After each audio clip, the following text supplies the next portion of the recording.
Doctor साहब, हम देख रहे हैं ऐलान तो हो गया, इस पर अमल दरामद होगा। परवेज इलाही साहब का इम्तिहान है, एफआईआर तो दर्ज नहीं हुई थी उनकी मंशा के मुताबिक। देखिए, वो जो जिन लोगों ने शक कर रहे हैं उससे तो हम किसी को रोक नहीं सकते, लेकिन मेरा नहीं ख्याल कि आज के इस फैसले के बाद दोनों चीफ मिनिस्टर्स के पास कोई ऑप्शन होगा कि वो इधर उधर हो जाएं और ये असम्बलियों की वो एडवाइस दे देंगे जो भी मुकर्ररा तारीख इन्होंने की है, और उसमें असेंबलियाँ डिसॉल्व होंगी और रूल के मुताबिक। डॉक्टर, ये प्रोसेस क्या होगा? इस प्रोसेस से मुतालिक जरा आगाह कीजिए। देखिए, प्रोसेस तो बड़ा सिंपल है कि जो चीफ मिनिस्टर है वो गवर्नर को लिखता है डिसोल्यूशन का, और कॉन्स्टिट्यूशन के मुताबिक विदन या तो गवर्नर डिसॉल्व करे असेंबली, अगर डिसॉल्व नहीं करता तो within 48 hours automatically assembly dissolve हो जाती है, यानी गवर्नर के पास कोई ऑप्शन ही नहीं है।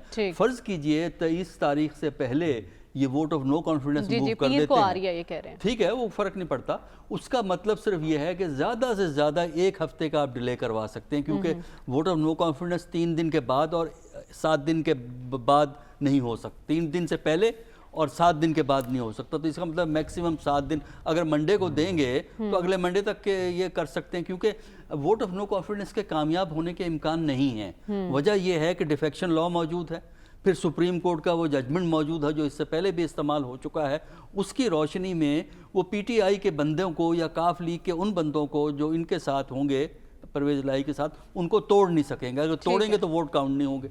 तो इसका मतलब ये है कि वोट ऑफ नो कॉन्फिडेंस में उनको 186 वोट चाहिए, जो मेरा नहीं ख्याल कि उनको डिफेक्शन के बगैर मिलेंगे, और अंडर लॉ डिफेक्शन हो नहीं सकेगी। तो मतलब क्या है, इसमें वोट ऑफ कॉन्फिडेंस भी प्रोफेसर आ सकता है। देखिए, वोट ऑफ नो, जहां तक कॉन्फिडेंस का ताल्लुक, अगर गवर्नर कहता है, देखिए मैं बताऊं, उस गवर्नर का तो कॉन्स्टिट्यूशन इस पे एक चीज पे खामोश है।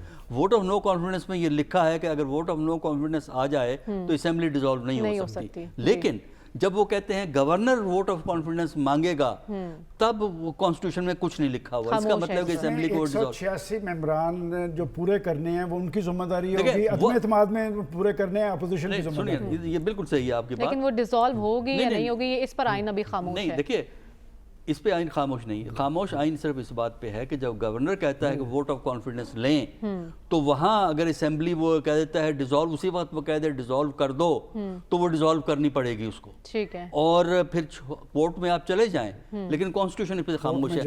वोट ऑफ नो कॉन्फिडेंस के लिए कॉन्स्टिट्यूशन बड़ा क्लियर है, जब वोट ऑफ नो कॉन्फिडेंस डाल दिया जाए 7 डेज तक असेंबली डिसॉल्व नहीं हो सकती जब तक उसका फैसला नहीं हो जाता।